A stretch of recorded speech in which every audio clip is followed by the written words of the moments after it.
La Guerra Fría en materia de recursos humanos. Una de las preguntas más grandes que hoy en día la gente tiene, que el mundo está teniendo, es ¿por qué el mundo funciona de la manera en la cual está funcionando? ¿Por qué el mundo está tomando el transcurso que hoy en día toma? La misma respuesta se encuentra en la historia. Es muy claro que para que nosotros podamos entender el presente y poder predecir un posible futuro, primero tenemos que entender el pasado. Primero tenemos que entender la historia. ¿Qué fue la Guerra Fría? La Guerra Fría se reconoce como este conflicto entre la Unión Soviética y los Estados Unidos a finales de la Segunda Guerra Mundial. Este conflicto comunista y capitalista que existía en el momento en el que la Unión Soviética toma la decisión de poner los misiles en Cuba.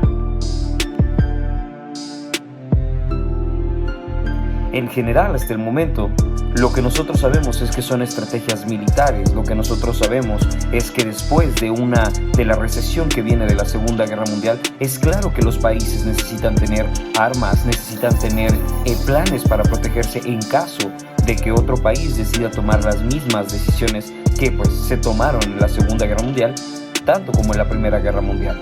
Sin embargo, ¿por qué la gente toma estas decisiones? ¿Por qué la Unión Soviética tomó esta decisión tan clara de estar a punto de afectar, de atacar a los Estados Unidos, ya que estaban las dos creciendo como potencias mundiales? Ahora, hasta donde nosotros sabemos, es claro que la Guerra Fría se prolonga o termina hasta la caída de la Unión Soviética por aquello de 1991. Del mismo modo que Estados Unidos estaba dispuesto tal vez a no tomar en cuenta, a ignorar tan siquiera las violaciones que se estaban haciendo a los derechos humanos. ¿Por qué se estaban violando los derechos humanos? Primero que nada, la Declaración Oficial de los Derechos Humanos se realiza justo en la recesión de la Segunda Guerra Mundial, justo cuando empieza a terminar la Segunda Guerra Mundial. Sin embargo, al parecer los Estados Unidos decide tomar por alto estas infracciones que se están tomando hacia las personas durante la Guerra Fría. Por otro lado, tenemos a la Unión Soviética, la cual está completamente abierta, la cual está completamente dispuesta a usar la fuerza bruta, a usar otra vez, volver a los tiempos de guerra, si era preciso para garantizar la presencia de gobiernos totalitarios, digamos, amigables, para tener esa capacidad de mantener ese comunismo que hasta la fecha a ellos les había funcionado.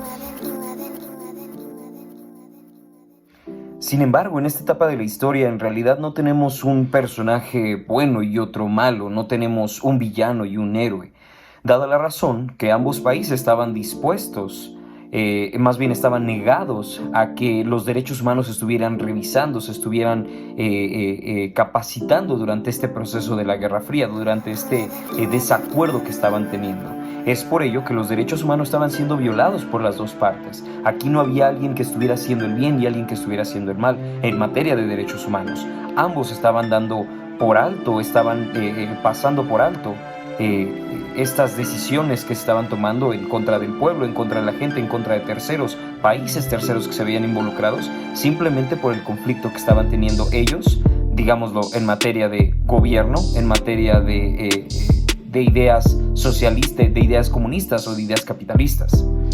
Y es aquí, es en este bloqueo donde se decide alrededor de 1966 que las Naciones Unidas necesitan prestar más atención a los derechos humanos que se acaban justo de ratificar, justo de institucionalizar en materia de la Guerra Fría. Es justo este momento en donde se hacen los pactos internacionales de derechos humanos en diciembre del 66. Es este punto en donde finalmente las Naciones Unidas deciden prestar atención a los derechos humanos. No es posible, no era reconocible que después de 2 guerras mundiales, que después de que los derechos humanos se pasaron por alto durante décadas, esto estuviera pasando otra vez, incluso después de haber formado, de haber institucionalizado una organización que iba a cuidar los derechos de las personas. No importa de qué etnia eras, no importa de qué país eres, tus derechos humanos, tus derechos como persona, como humano, como ser viviente en este mundo se debían cuidar. y el más importante de todos es el derecho a la vida, el cual se estaba viendo completamente roto, se estaba viendo completamente quebrantado durante estas guerras y sobre todo durante la Guerra Fría, donde a pesar de que no se veía al mundo, a pesar de que socialmente los otros países tal vez no veían una guerra mundial, los derechos humanos estaban siendo violados, las vidas de las personas, no importa de qué país fueran, si fueran de la Unión Soviética o de Estados Unidos, estaban siendo quebrantados. Es por eso que durante la Guerra Fría damos por concluido que durante la Guerra Fría los derechos humanos fueron completamente violados.